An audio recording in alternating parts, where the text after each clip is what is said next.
Bonjour à tous et bienvenue dans ce nouvel opus de Pleine Page. Merci d'être avec nous, chers téléspectateurs. Et notre invité aujourd'hui, c'est Hervé Louboutin pour son livre intitulé Mai 68 chez Louis XVI. Et je suppose que ça veut dire chez Louis XVI, la place Louis XVI de Nantes. Mai 68 chez Louis XVI, aux éditions des Chantuseries. Merci d'être notre invité, Hervé Louboutin. Ça me rappelle beaucoup de souvenirs, personnellement. Et des souvenirs journalistiques. Alors, ce livre, moi, je vais y aller tout de suite. Mai 68 chez Louis XVI, mai 68 à Nantes, ça n'était pas tout à fait la même chose que mai 68 partout en France. Est-ce que c'est votre avis ? J'ai pas connu ce qui se passait en France, donc je ne garde que les souvenirs d'un mois de mai pour moi assez particulier, puisque j'avais 16 ans et demi. Oui. À 16 ans et demi, on n'a pas une grande conscience politique. J'avais un peu de retard, donc j'étais en seconde, si ma mémoire est bonne, à Saint-Joseph-de-Quidi, un vieux bahut nantais. C'était l'année où on quittait l'uniforme, avec des boutons dorés. Oui. On voyait les jeunes en casquette et boutons dorés. Oui, tout à fait. J'ai connu une année, et après tout s'était éclipsé. Et moi, j'ai connu le mai 68 uniquement à Nantes. Je l'ai connu un peu après, parce qu'après mai 68, il y a eu juin. Et que la libération des mœurs, c'était ça le grand thème parisien en tout cas, Voilà. Et même à Nantes, parce que c'était un peu la même chose, de pouvoir réunir les cités de jeunes filles et les cités de jeunes hommes. Donc le prurit révolutionnaire cachait ça, en tout cas. La braise était sous la cendre ou l'inverse. Et j'ai surtout connu Nantes. Oui. Alors, à Nantes, c'était assez particulier, parce que c'est bien pour ça que moi, j'ai vu d'abord à 16 ans et demi, quittant la maison de mes parents rue du Général Bas, qui est le quartier saint de Nantes, le quartier Saint-Donatien, ce soir-là, j'ai entendu des bruits violents. Encore une fois, je le redis, je n'avais pas du tout d'état d'esprit politique, j'étais jeune collégien. Et j'ai entendu que ça pétait fort près de la préfecture. La préfecture n'est pas très loin de la rue du Général Bas. Et ce soir-là, j'ai vu brûler la préfecture. Le bâtiment, pour ceux qui connaissent, le bâtiment moderne qui est devant le bel hôtel 18e, qui a été la Cour des comptes de Bretagne, que le Jean-Baptiste Céneret, le grand architecte nantais, avait fait. Ce qu'il a fait de mieux à Nantes. Tout ce qu'il y a de beau à Nantes, c'est Céneret qui l'a fait. Et j'avoue que là, j'ai eu un sentiment, d'abord de grande surprise, parce que je n'avais jamais vu brûler une préfecture, je n'avais jamais vu des lanceurs de pavés. Il faut dire que c'est assez rare, les préfectures qui brûlent. Ah, tout à fait. Et puis lancer, j'ai vu des jeunes, des jeunes plus ou moins jeunes qui lançaient des pavés, j'ai vu des CRS. Cette image-là, je ne l'avais jamais vue. Bon. Et ça m'a rappelé quand même, parce que je lisais déjà un peu à l'époque, les barricades de 1848, dont parle Chateaubriand. Chateaubriand va mourir en 1848, quand il va entendre justement les premiers bruits des émeutes dans Paris. Il est rue du Bac, il est dans son appartement et il meurt après, et Victor Hugo viendra le voir et verra dans des caisses à chaussures les mémoires d'outre-tombe, ce qui est quand même absolument incroyable. Alors ce soir-là, je vois ça, et je rentre chez moi très tard, et mes parents le lendemain matin me disent « ça s'est bien passé », et je leur dis « un truc bizarre qui s'est passé ». J'ai comme une émotion, j'ai ressenti une émotion très forte, puisque en fait, je suis resté toute la nuit devant la préfecture, je suis rentré à Despôts-Minet me coucher, mais j'ai été tétanisé par ce que je venais de voir, que je ne comprenais pas. Je ne comprenais pas. Alors je vous ai posé cette question, Hervé Louboutin, parce qu'à Nantes, quand je vous dis c'était un peu particulier, c'est qu'à Nantes, mai 68, il y avait, ce qui est assez rare pour cette période, dans la rue, quand il y avait les défilés, et les manifestations, il y avait dans la rue, eh bien des ouvriers, vous vous rendez compte ? Alors qu'à Paris ou ailleurs, c'était pas trop des ouvriers qui étaient dans la rue, mais je voulais avoir votre avis sur la question. Alors nous, on a eu une spécificité que je l'ai lue après, parce que j'ai pas compris ça. Ce n'était pas les ouvriers qui jetaient les pavés le soir où la préfecture a brûlé. Non. Il n'y avait que des gens qui ne faisaient rien ou des étudiants. Non, mais il y avait de la révolte ouvrière. Mais bien sûr qu'il y avait une vraie révolte ouvrière pour une raison simple. Et c'est pas une révolte bourgeoise. Non, pas du tout. Ou petite bourgeoise. Non, c'est clair. Mais il y avait le mélange des deux. Oui, il y avait votre avis là-dessus. Mais il est vrai que Nantes était encore à l'époque une ville industrielle. Il y avait la SNIA, Saint-Nazaire, Bourguinet, et c'est la première fois que l'on a emprisonné des chefs d'entreprise. Ça a été le déclenchement d'ailleurs. La première usine qui a été occupée et dont on a mis l'encadrement derrière les serrures, qui n'avaient plus le droit de sortir, ça s'est passé à Nantes. Donc c'est intéressant. Mais c'est parce que Nantes était une ville un peu anarcho-syndicaliste dans le passé, et qui a toujours eu un ferment anarchiste, sans vraie couleur, d'une certaine manière, qui s'est toujours levé dans le syndicalisme. Vous êtes bien placé pour le savoir, puisque vous avez écrit une biographie. C'est vous qui êtes interviewé, mais mon cher. il faut lire sa biographie d'Alexandre Hébert, parce qu'elle m'a aussi beaucoup marqué. Voilà. Et ce jour-là, effectivement, j'ai constaté qu'à Nantes, plus qu'ailleurs, le rapprochement entre le monde ouvrier, donc ce qu'on appelle les exploités, et le monde étudiant, j'aurais presque dit que c'était les protégés, pouvait se faire. Sauf que les étudiants étaient tous issus de familles plus ou moins bourgeoises, pas tous, hein, mais plus ou moins bourgeoises, et que les ouvriers, eux, n'avaient pas du tout l'intention de faire la révolution, avaient moins l'intention de faire la révolution que les étudiants. C'est normal. Les étudiants avaient envie de ne pas passer leurs examens. Les ouvriers, eux, il fallait qu'ils vivent, et il fallait qu'ils trouvent de l'essence à l'époque, qui n'était pas facile. Oui, vous trouvez, Hervé, que mai 68, c'était une révolution, d'après Non. vous dans votre livre, vous parlez des révolutionnaires de mai 68. Oui, puisque c'est comme ça qu'on les a, qu'on les a décrits, et c'était des... on va préciser quand même. Moi, je suis archevêque. Pour la plupart, c'était des révolutionnaires en peau de lapin, on est d'accord. Mais en revanche, à l'intérieur du mouvement de mai 68, il y avait quand même d'authentiques révolutionnaires. Je veux dire qu'il y avait à la manœuvre des trotskistes, qui sont quand même des révolutionnaires, sont les élèves de Trotsky. Il y avait des maoïstes, des élèves de Mao.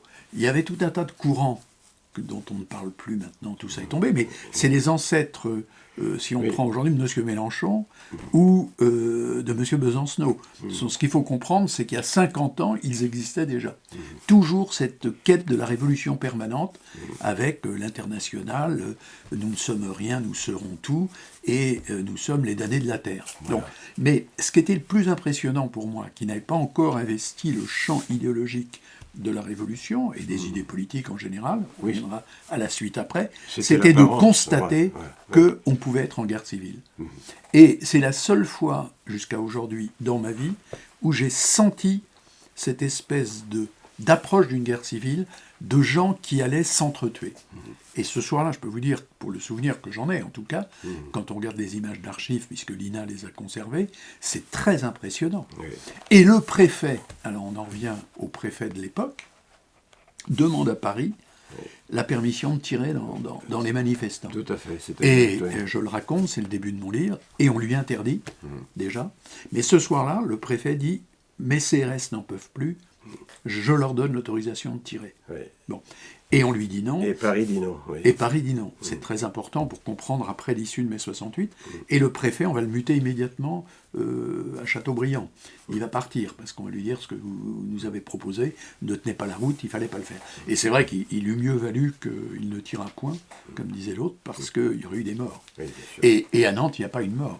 Et une vraie révolution, pour moi, si on prend notre terminologie, c'est les morts. Moi, j'ai pas vu de révolution. Regardez, 1789 à Paris, il y a des morts, et beaucoup de morts. Il y a même des gens qui ont leur tête au bout des pics. La révolution de 17, voilà, je ne vais pas toutes les reprendre. Mais les vraies révolutions font des morts. En mai 68, je crois qu'il y a eu un mort à Paris, un ou deux, mais pas plus. Donc, on ne peut pas appeler ça une vraie révolution. Non. Je crois que c'était un prurite un peu adolescent qui, dans un contexte, en plus, d'une France riche. C'est qu'on est dans les 30 Glorieuses. Les 30 Glorieuses, où économiquement, ça marchait pas trop mal. Sous Pompidou, qui va venir juste après, la France se porte plutôt bien. Et Hervé Louboutin, on revient un petit peu là, avec votre passé journalistique, et puis d'écrivain après, et même d'éditeur. À propos, vous avez dans votre vie édité un magazine sur Nantes qui s'appelait Le Nouvel Ouest. Que devient le Nouvel Ouest? Alors, Nouvel Ouest, ça a été une belle aventure après la rédaction en chef de Presse Océan. Je suis resté 23 ans à Presse Océan. Oui. Je suis resté 10 ans en Vendée. Presse Océan, à l'époque, c'était encore l'inénarrable Robert Hersan qui était le patron de ce journal. Inénarrable, et surtout, vous qui êtes sans doute ici en monopole, vous n'avez plus que que Ouest France, j'imagine. Et oui, Ouest France et les pseudopodes de Ouest France. Oui, mais qui appartient également au groupe Ouest France. Oui, Vous êtes en ici, nous monopole. avons l'hebdomadaire de Sèvres-et-Maine. Moi, journal remarquable d'ailleurs. Je m'enorgueillis d'avoir été dans un journal à l'époque qui était en concurrence, et moi je crois que les journaux doivent être en concurrence, car ce que n'écrit pas le voisin, vous pouvez toujours l'écrire. Et surtout, Presse Océan pesait, si on en vient aux chiffres d'aujourd'hui, à l'époque 100 000 exemplaires, avec son petit frère ou sa petite sœur, l'Éclair, et aujourd'hui je crois qu'il est à 20 000 exemplaires. Donc on l'a maintenu qu'à Nantes. Hein. Mais Ouest France rêvait d'être en monopole sur cette grande région, tapait sur R100, qui soi-disant était en monopole sur la France, qui était complètement faux, il pesait à peine 10% de l'édition française. Mais en revanche, ça c'est très jésuitique comme rapport au réel, c'est-à-dire on va dire que les autres le sont pour pouvoir l'être soi-même. Ce qui est un petit peu une perversion de l'esprit humain, si vous voyez ce que je veux dire. Oui, je vois à peu près. Bon. Et j'imagine. Donc voilà, rédac-chef à Presse Océan. La résistance de l'Ouest est aussi comme ça qu'on l'appelait. Absolument. On est d'accord. Et puis, le phare de la Loire. Oui, le phare de la Loire, la résistance de l'Ouest, oui. Et ensuite Presse Océan. Alors, quand vous écrivez votre livre, mai 68, je répète, chez Louis XVI, et aux Chantuseries pour l'éditeur, quand vous écrivez ce livre, on voit que votre héros, il s'appelle Henri, je crois, hein, dans le livre. On voit que votre héros, il est aussi journaliste, qu'il connaît aussi mai 68 et qu'il traverse pour ça. Bon, je vais vous poser la question, Henri, c'est vous, Hervé? Là, il y a toujours... C'est une question. Non, c'est pas tout premier roman, parce que j'ai voulu le mettre sous la forme d'un roman, est autobiographique. Oui. Donc je ne vais pas passer autour du truc, ni vous raconter voilà, les non, histoires. Mais pas, en revanche, ce n'est pas un reproche. Vous constaterez que Henri, c'est le même nombre de lettres que Hervé. Oui, d'accord. Oui, que c'est à peu près la même chose. Mais je l'ai fait parce que je veux justement laisser le lecteur libre de se demander, une fois le livre fini, alors, si c'est Hervé Louboutin, l'auteur qui l'a écrit, et si Henri est un personnage qui a été fait, ou si c'est lui. Bon. Pourquoi j'ai fait ça? Parce que... Donc c'était une bonne question. Bien sûr, excellente question, monsieur Bonnemaison. Excellente question. Absolument. Voilà. Et je vois que vous l'avez lu, ce qui me fait plaisir. Oui. Car il y a beaucoup de journalistes qui vous interviewent et qui ne lisent pas. Ils n'ont pas le temps. Le journaliste de base... Ils n'ont pas le temps. Non, c'est pas qu'ils n'ont pas le temps. Le journaliste de base... Peut-être qu'ils ne savent pas lire. Le journaliste de base est un feignant. Oui, c'est vrai. Et si vous lui donnez, déjà, quand vous arrivez à une conférence, un dossier complet où il suffit de signer en bas et de donner à composer, il est ravi. Bon, je plaisante un peu, mais je l'ai vécu. À peine. Bon, je l'ai vécu. Alors donc, voilà notre Henri, votre héros, qui traverse toute cette période, fort intéressante d'ailleurs, de mai 68, mais bien souvent inconnu, ou du moins mal connu, parce que c'est pas vraiment la Révolution, comme on vient de le dire. Hervé Louboutin, c'est votre premier roman, mais ce n'est pas votre premier ouvrage. Non, j'en ai écrit, je crois, 5 auparavant, donc c'est le 6e, et j'en ai écrit avec quelqu'un que vous avez bien connu, qui est Gilbert Couteau, le grand écrivain vendéen, qui manque à la Vendée aujourd'hui, qui manque, je dirais même, à tout l'Ouest, et qui manque même un peu à la France, et qui a été notre ami, et que nous avons découvert ensemble, et avec lequel nous avons passé des moments extrêmement agréable. Un ami cher et qui parfois coûtait très cher. Absolument, c'était quelqu'un de brillantissime, mais qui faisait parfois des coups par derrière qui n'étaient pas toujours les plus subtils. Mais il fallait se prêter à ce jeu-là pour rester son ami. Et il fallait rentrer. Mais il a écrit de très grands livres. Moi, j'en ai relu un récemment, qui est La Nuit de l'île d'Aix. Je conseille de le lire. La Nuit de l'île d'Aix est pour moi l'un de ses plus beaux romans. Oui. Ce sont les 3 derniers jours que l'empereur a passé à l'île d'Aix, avant de partir en exil, et où il aurait pu partir sur une frégate qui était à La Rochelle, donc devant l'île d'Aix, et partir aux États-Unis, où il aurait pu se faire élire président de la République. Il avait une telle notoriété, une telle aura exceptionnelle, l'Amérique lui aurait donné le pouvoir. Donc c'est un très beau livre, et ça me permet de reparler de Gilbert Poteau, qui nous manque, et il n'a pas son équivalent, en tout cas aujourd'hui, dans la littérature contemporaine vendéenne. Oui, j'allais dire, en Vendée, en tout cas, je ne vois pas qui, en ce moment, pourrait... Non. Voilà. Alors, Hervé Louboutin, vous êtes aussi très féru de littérature. Vous allez m'expliquer une chose. Vous aimez bien, et c'est votre droit le plus strict et le plus absolu, Vous aimez bien, par exemple, l'écrivain Barrès. Et vous aimez bien, si j'ai bien compris, aussi l'écrivain Julien Gracq. C'est pas tout à fait la même chose, les deux hommes. Bah, il y a une chose qui est en commun, c'est que Oui, non, mais explique-moi Julien ça, Gracq, il a oui. le Mont Glaune, à Oui. Saint-Florent-le-Vieil, Oui. et Barrès, il avait la colline de Sion, Oui. et il a écrit La colline inspirée grâce à ça. Alors, pourquoi je les aime tous les deux? Oui, mais en dehors de la géographie. Oui, non, mais tout à fait. Il y a le Lorrain, et il y a le... Peut-être que tous les deux aiment les huîtres ou ne les aiment pas, mais Je ne j'avais un autre point commun Je ne suis à pas... entendre de Non, votre part, ça ils ont, Gracq voilà. et Barrès ont deux choses en commun, Oui, c'est que ce sont deux écrivains du lieu. d'accord. Gracq est Louis- vraiment... Louis Poirier, Louis Poirier, de son vrai nom. de son vrai nom, enterré Oui. à Le Saint-Florent-le-Vieil, vieil, tout à fait. et l'homme de la Loire. C'est ça.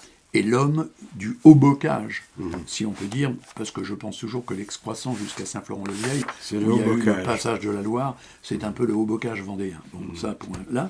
Pour l'autre, c'est la Lorraine. Tous ces livres ont une attache géographique, familiale, historique et politique.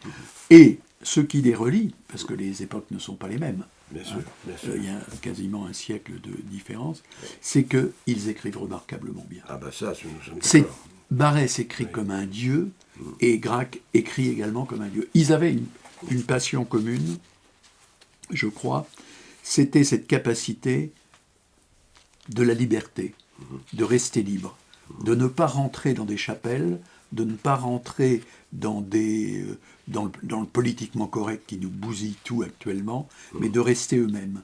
Et d'une manière très différente. Barrès était un mondain, il a été académicien, Gracq a refusé le prix Goncourt en 1951. Absolument. Et en refusant ce prix Goncourt pour le rivage des Sirtes, il a fait en fait toute sa publicité, ce qui est exceptionnel. Mais moi, j'ai la chance d'avoir connu très bien Julien Gracq, très très bien, et malheureusement, pour des raisons d'âge, je n'ai pas connu Maurice Barrès. Ah oui, malheureusement ou heureusement. Il est mort en 26, en 1926, et je suis né en 1951, 25 ans après. Voilà. Vous serez d'accord avec moi pour reconnaître qu'en tout cas, Julien Gracq n'aimait pas, entre guillemets, la littérature à l'estomac. Non, c'est un de ses livres qu'il faut lire actuellement. Qu'il faut lire absolument. Car lui refuse le prix Goncourt en 1951, et depuis qu'il a refusé le prix Goncourt en 1951, il y a une sorte de pente descendue. Moi, je trouve qu'aujourd'hui, la littérature, comme le disait Gracq, est tombée dans une sorte de marketing commercial qui est détestable. Et on le sait quand on est un jeune éditeur ou même un vieil éditeur à peu de frais, on le sait quand on voit que son livre n'est pas évidemment présenté dans les librairies et qu'il n'y en a que pour les auteurs stars qui sont illisibles. Je pense à Musso, je pense à Lévy, je pense à tous ces gens-là, mais ils vendent des millions d'exemplaires. Et ça, c'est la littérature à l'estomac. Oui, c'est ce que Gracq, en 51, refuse. Et il dit, il dit, moi, mes lecteurs me suffisent, j'ai pas besoin de prix littéraire, ça me suffit pour faire vivre mon œuvre, et ce qui m'intéresse, c'est de savoir ce qu'ils en pensent. Et alors, évidemment, il y a du bon dans les prix littéraires, parce que ça permet parfois de révéler des talents, et ça permet également de vendre des livres. Donc, ça fait lire des livres, et ça, c'est l'essentiel. C'est l'aspect positif. Voilà, tout à fait. Il faut que les gens lisent. Moi, je dirais, dans mon parcours, je penserais l'autre jour à Lucchini, parce que je n'ai pas grand-chose de commun avec Lucchini, sauf qu'il est de 51 aussi, donc il a le même âge que moi. Je l'ai vu dans une petite émission récemment. Il est intelligent. Il est exceptionnellement intelligent. Ouais, mais voilà. tout son patrimoine, lui qui est un autodidacte, il l'a fait à travers les lectures de son enfance. Moi, je suis moins autodidacte que lui, puisque je suis allé en faculté, mais c'est véritablement, à l'âge de l'adolescence, la lecture qui m'a fait devenir ce que je suis devenu. Hervé Louboutin, vous préparez quelque chose, j'imagine, un autre recueil, un autre roman ou un autre livre qui soit... Alors, je prépare la suite une biographie de mai 68. Oui. Je prépare la suite. Et puis un autre petit livre après dont je vais vous parler, qui, je l'espère, sortira. Alors, le premier, celui que je prépare, que je pars écrire à Solesmes, comme celui-là, dans peu de temps. Ah, je vous interromps, vous écrivez à Solesmes. Oui. Bon, c'est un endroit comme un autre. L'intérêt de Solesmes, c'est deux choses. Oui, je sais pas. Un, c'est l'inspiration. il y a le tellurisme. cher à Gilbert Proutot, et une sorte de truc qui monte du sol, mais vous avez une communauté de moines qui prie pour vous toute la journée. Ah, ça c'est bien. Ça, Bon, on me sert la soupe. On gagne du temps. On me sert la soupe à midi, et on me sert la soupe à 19h. Donc je n'ai pas à gérer mon intendance. Mais est-ce que la soupe est, pardonnez-moi de mon indiscrétion, est-ce que la soupe est payante Elle est ou payante. offerte? Elle est payante. Ah oui, Alors la règle oui. bénédictine est absolument géniale. Oui. Le moine dit à celui qui vient frapper à la porte, alors le moine dans sa tête se dit, j'accueille celui qui vient comme j'accueillerai le Christ. Ce qui est quand même déjà un beau présage pour la suite. Mais on vous demande quelque chose, il y a une obole à donner. Si vous ne pouvez pas la donner, vous ne la donnez pas. Moi, j'ai l'élégance de payer à chaque fois. Petit obol, bon, voilà, c'est très bien. Donc vous préparez un premier Alors, livre. je prépare actuellement une réponse. Chateaubriand est mon maître. Vous n'en avez pas parlé, mais j'en parle beaucoup dans Mai 68 chez Louis XVI. Oui. Et il a écrit, en pleine période de la terreur française, dans les années 89-93, c'est épouvantable. Il est à Londres. Toutes les églises sont saccagées, il n'y a plus personne. Les curés ont été obligés de prêter serment sur la Constitution, d'abjurer leur foi. Les populations ne peuvent plus avoir de messe ni rien. Et il va écrire le génie du christianisme. Oui. Et il écrit le génie du christianisme qui permet à son ami Bonaparte, car Bonaparte n'a pas encore fusillé le duc d'Enghien dans les fossés de Vincennes, il se fâchera après avec lui, mais il lui prépare en fait ce qu'il faut pour le concordat. Oui. Et Napoléon fera le concordat parce qu'il a lu le génie du christianisme. Sur les conseils du vicomte. Absolument, sur les conseils du vicomte vicomte de Chateaubriand. De Combourg et de Saint-Malo. On parle bien du même vicomte. On ne parle pas de la ville de Chateaubriand, on parle du grand écrivain. Non. Donc ça, c'est une première partie. Et moi, je voudrais, 2 siècles après, reprendre le génie du christianisme pour écrire le déni du christianisme. C'est-à-dire que montrer qu'aujourd'hui, il n'y a même plus d'anticléricaux parce que l'Église ne pèse plus rien. Oui. Et non, alors, j'essaie de travailler ça à ma façon, et à l'intérieur de ça, je vais beaucoup ouvrir les pages sur les clubs de réflexion sous la Révolution, qui étaient les loges maçonniques. Alors là, c'est un petit peu ce que je vais faire, est un petit peu difficile à aborder, parce que c'est un sujet qu'on n'a pas trop le droit, en fait, de mettre en scène, je ne sais pas pourquoi, mais moi, je vais le faire, avec une liberté de ton, d'esprit, qui, je l'espère, me fera remarquer. Vous avez une idée du titre Eh bien, ce sera le déni du christianisme. Le déni du christianisme. Voilà, et le déni du christianisme, il y aura une deuxième phrase en dessous. Un beau titre. Ou le triomphe du matérialisme. Voilà. Eh bien, c'est entendu, cher Hervé Louboutin. On se reverra à cette occasion. Je reviendrai. Oui, il faut toujours revenir sur les choses. Si Dieu me prête vie. Oui, bah écoutez, voyez ça. Parce que nous sommes vieux, cher Joël, maintenant. Eh oui, mais qu'est-ce que vous voulez, c'est une vieillesse, est une vieillesse comme une autre. Hein, comme voilà. une autre. Alors, mai 68 chez Louis XVI, je rappelle le titre du livre de notre confrère Hervé Louboutin, paru aux éditions des Chantuseries. Et vous pouvez vous procurer ce livre, d'ailleurs vous allez voir apparaître le mail pour essayer de vous procurer ce livre. Merci de votre attention et rendez-vous le mois prochain, bien entendu. Merci.